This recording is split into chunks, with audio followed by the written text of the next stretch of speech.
This is Dr. Jamie Koufman, and this is my Reflux Hour. As many of you know, who have followed my work, who have followed my writings and my research, I've been very interested in reflux as it affects the respiratory tract. I was a laryngologist by training, so I began with a laser doing vocal cord surgery, and I began seeing people who had reflux, and I figured out it was reflux by getting a pH testing device in the throat. And to make a long story short, in 1987, I knew my patients were quite different than GI patients. Gastroenterology patients were heartburn, indigestion, esophageal disease, and the word they used was GERD, gastroesophageal reflux disease. That wasn't me, my patients. They didn't have heartburn, almost very few, 7 to 17%, and they had a different pattern. And the pattern we've now revealed is silent, nocturnal, nighttime respiratory reflux. The term respiratory reflux came about because the term laryngopharyngeal reflux, which was the term that was going to be not GERD, means reflux in the larynx and pharynx. Laryngopharyngeal reflux. And I thought about it, and I don't know if it was around 2016 or 2017, and it's not inclusive enough. What about the sinus problems? What about all the respiratory problems? So it was pretty obvious that once you've got reflux up here, it can go anywhere. There are no gates that keep it out of sinuses. There are no, so the term respiratory reflux, I believe, is a pinnacle term and will replace LPR. It's interesting because there's a lot of stuff on the internet using the term respiratory reflux. So I want to talk about respiratory reflux today. Indeed, for every patient who goes to a gastroenterologist with, if you will, GERD, there are at least 4 or 5, maybe 10 who have respiratory reflux. The thing about respiratory reflux is it is by and large silent reflux. So to have respiratory reflux and have symptoms, be they sinus symptoms, breathing symptoms, postnasal drip symptoms, sensation of a lump in the throat, globus symptoms, all these different symptoms that relate to things in the respiratory tract, all of those different things are because the upper esophageal sphincter has failed and the stuff's ended up in if you will, in the throat where it can go anywhere, north or south.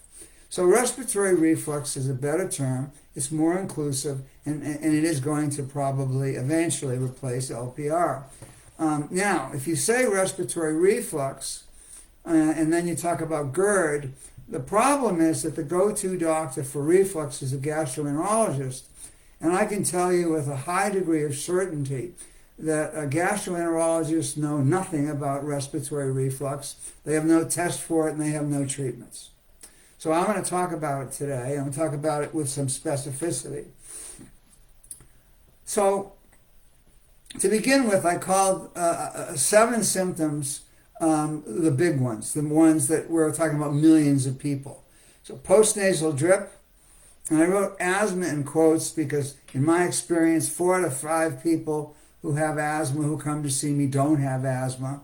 Here's the trick. If you have trouble breathing in, not out, it isn't asthma, it's reflux, okay? Breathing in problems are reflux. And then shortness of breath. There are many forms of shortness of breath. The one that I'm most interested in is when people say, I have difficulty taking a full breath in, or it's uncomfortable to take a full breath in. And that's really a sort of, and here's a medical term, pathognomonic almost for reflux. Pathognomonic means it is in this disease and only in this disease. So the inability to take a full breath in, kind of shortness of breath, is reflux for sure. And then there's snoring. I have been examining patients with the state-of-the-art device and through the nose, looking at the pharynx and the uvula and the larynx for 50 years. And it turns out that I could tell who was a snorer. And now I can tell just by examination who has sleep apnea. So there's a constriction of the whole pharynx, which is unrelated to the tongue, And unrelated, of course, there are other types of sleep apnea, central and so on. But for the vast majority of people with snoring and sleep apnea, you've had silent respiratory reflux for 20 to 40 years. And so what happens is the pharynx, which is supposed to be this big, ends up being this big.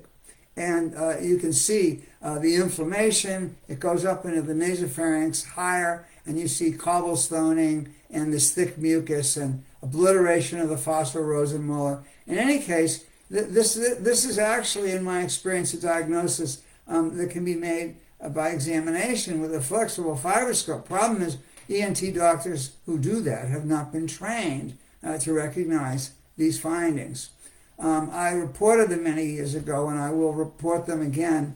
And there is on my blog an article on snoring and sleep apnea, and for some reason the photographs that are crucial have gone down, and so I'm going to put them back up this afternoon.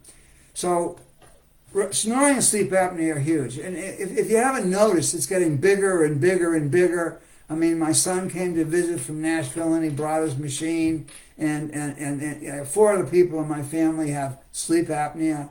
So the question is, why is this thing exploding? And the answer is reflux. So the problem, of course, is if you stop the reflux, how long will it take for it to go down? And I'm going to talk about people who have snoring and sleep apnea ought to be eating 4 to 5 hours before they go to bed and sleeping on a 45-degree incline, period, where they wear the machine. And then look at living a detox diet, pretty much. People ask me, when did the detox stop? And the answer is, for some people, never. That's what you do.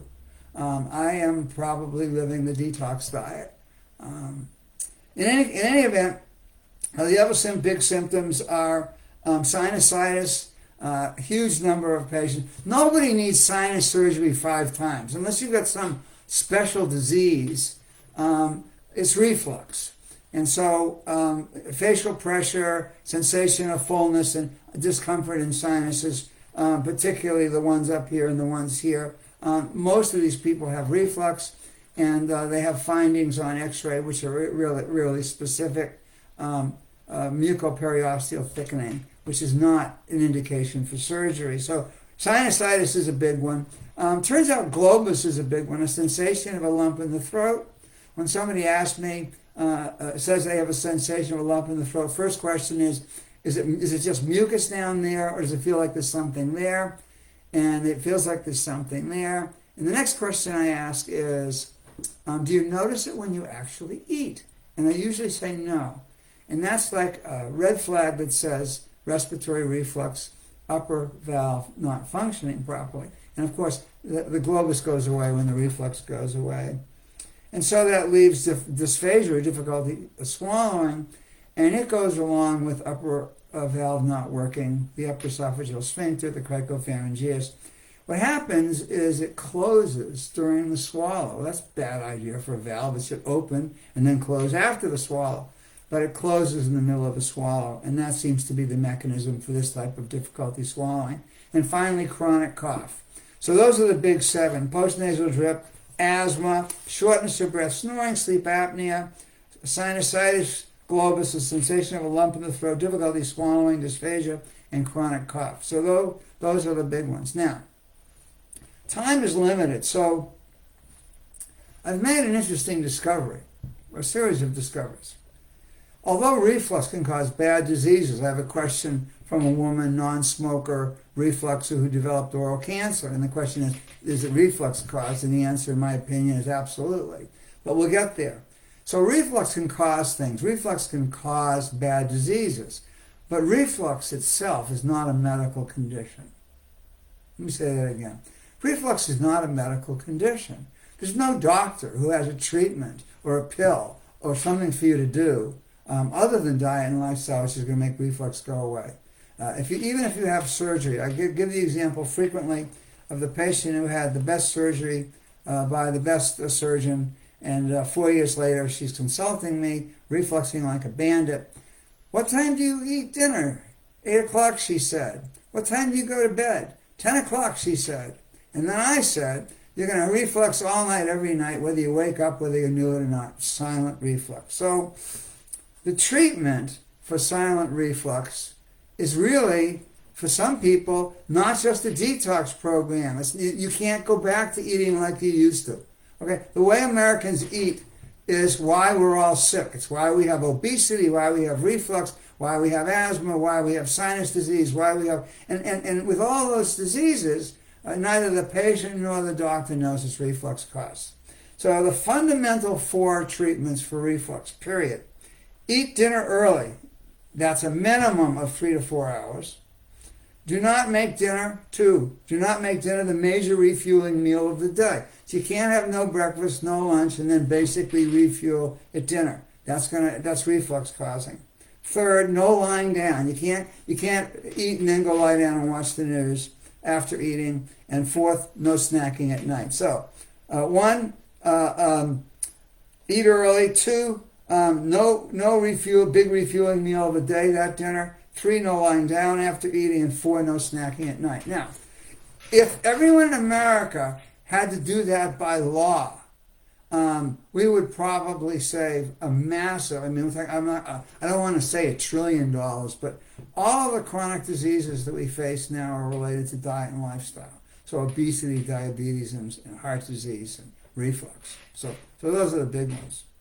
So I'm not going to say much more, except I believe that it is the American way to have reflux, silent nocturnal, respiratory reflux. The acronym is going to be SNORE. And if you eat late, you have reflux, whether you know it or not. And so the postnasal drip, the chronic throat clearing, and all the symptoms that I've written about are reflux related, whether you have heartburn. It's called silent because you don't have heartburn or indigestion. So it is the American way for the big evening meal to be late, to be the primary meal of the day. It's how we entertain. Let it be a fancy Julia Child recipe with a chocolate dessert, lots of wine before and after, and then a digestif. You go home at 11 o'clock, you're in bed 15, 20 minutes later, you have a 100% chance of refluxing all night, period. So respiratory reflux is the American way. And there's not going to be a magic pill or a magic bullet. And for that reason, it's not a medical problem. Your doctor's not going to fix your reflux. So people ask me about detox, and maybe next time I'll talk about maintenance. How do you go from detox to maintenance, and what does it mean? And it also, it's very, very important who you are. If you've got terrible asthma and breathing problems, and it looks like it's reflux triggering it, then that's lifelong. You're going to buy the bed that goes up and down. So I'm not going to talk more about respiratory reflux, although I think that at least 100 million Americans, I'm talking about adults, have it.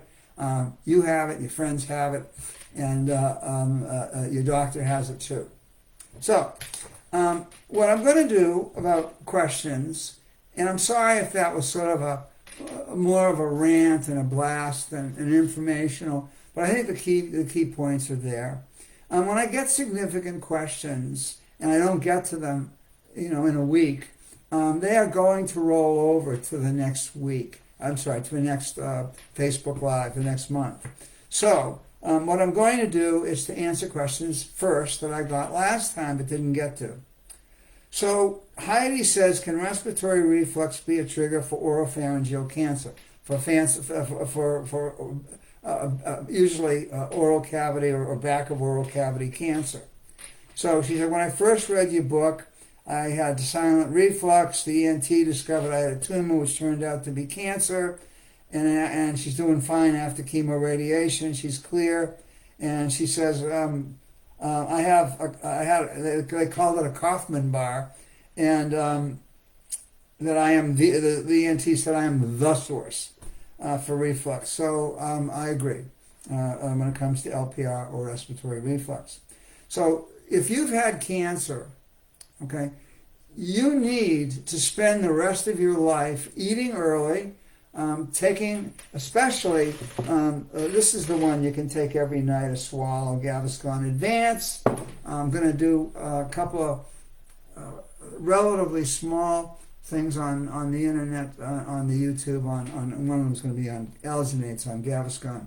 But you ought to have a bed that goes up. You ought to eat early, and you ought to be taking a swallow of Gaviscon. So you ought to have a plan for a lifelong treatment and prevention of reflux if you had cancer, if you have breathing problems, if you've had 4 sinus surgeries. So, understand, if your life is dominated by symptoms that are probably reflux caused, then, doing a detox diet and going back to pretty much normal a month later, that doesn't fly.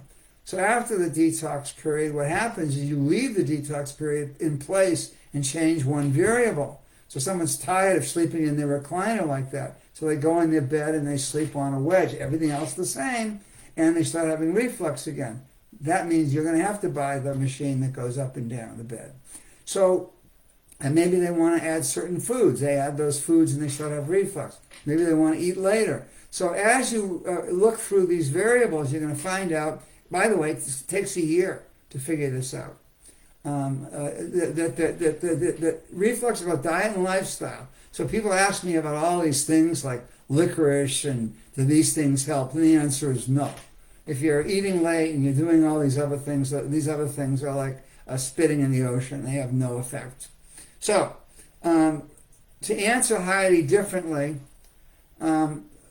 we looked at biopsies of people with reflux and people with cancer. And then we studied and looked for pepsin. And we did both testing for it and then looking at it on a slide.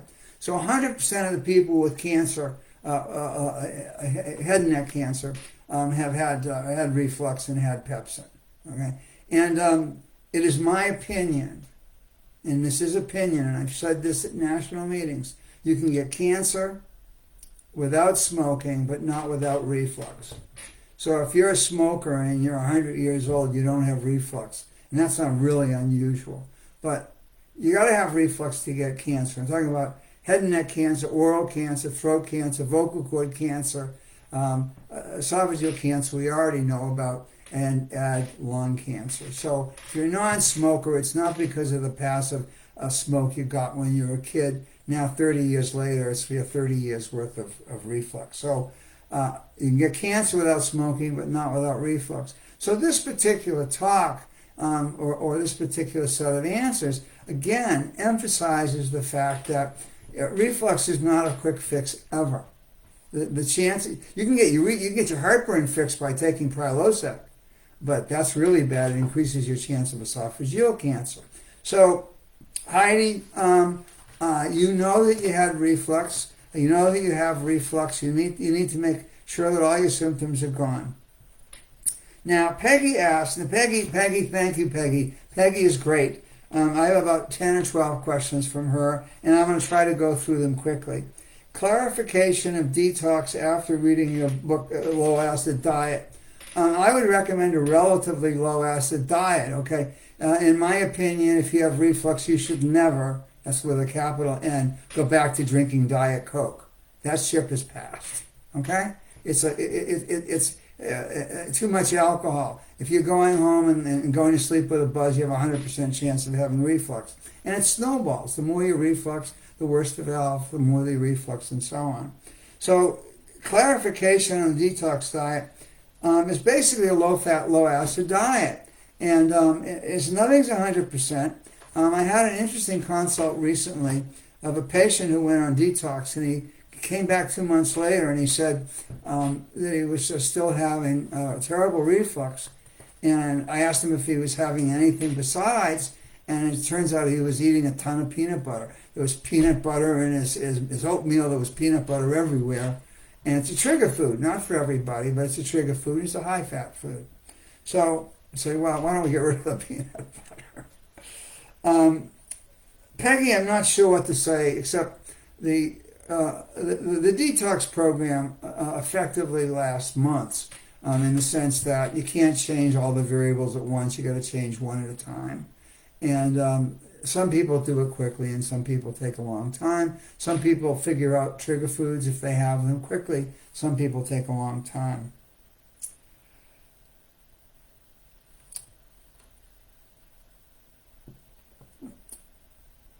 In dropping acid, and also in Dr. Koufman's acid reflux diet, I recommend only foods on the list.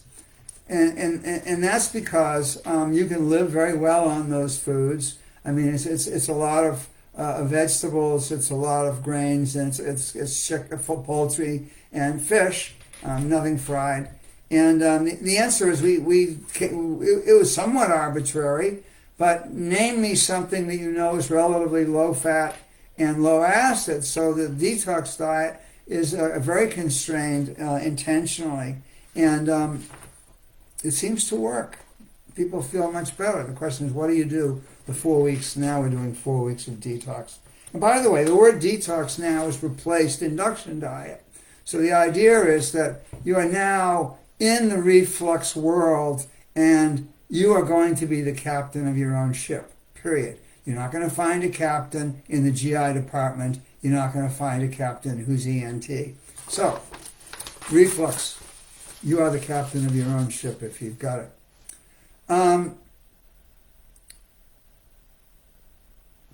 Your most recent blog mentions neutralizing acid fruits in oatmeal. This is okay in detox. No, it's not okay in detox.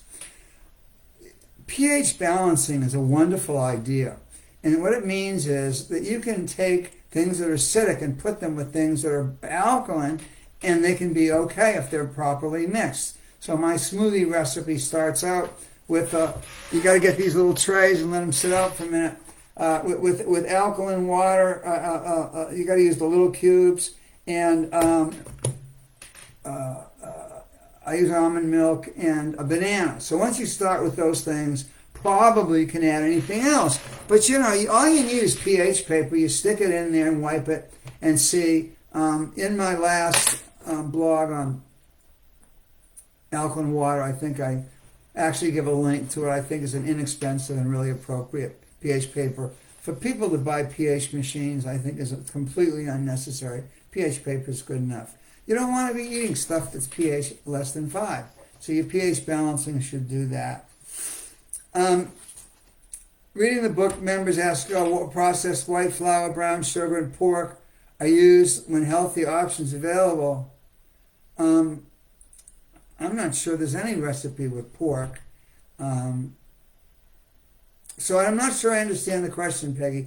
Regarding the book, members ask why processed white flour, brown sugar, and pork are used when healthy options are available. And the answer is, even if I did make some mistakes or have made mistakes and I don't know everything, you always use the healthier option, okay? And some people do research and say, gee, I'd like to try this sweetener instead of Sweet and Low, or I'd rather try, this seasoning instead of that. So understand that you're always, you have free reign to use a healthier substitute.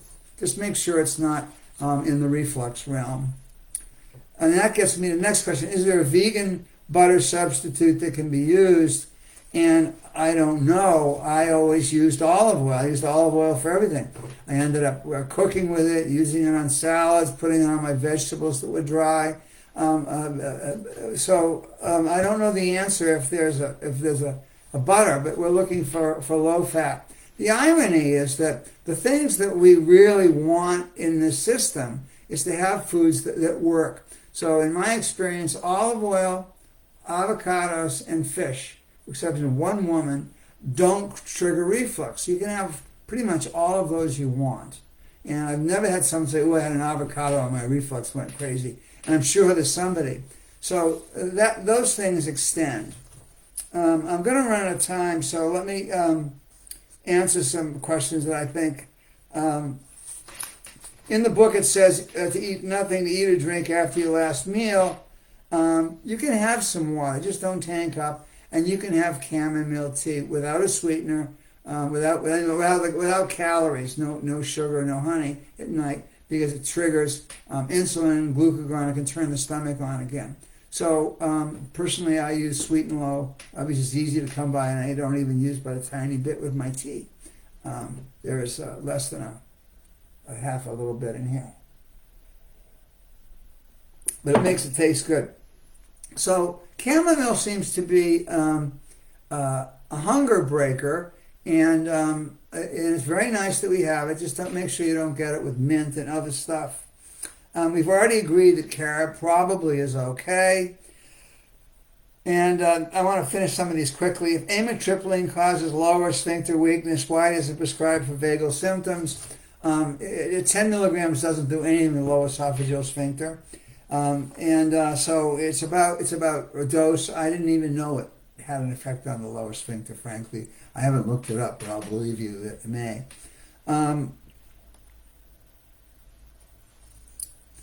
Postnasal drip seems to last forever following all guidelines. I bet if you finished eating at 3 o'clock in the afternoon, slept at 45 degrees, took famotidine, Gaviscon, and had a low-acid, low-fat diet, the postnasal drip would go away, but it might.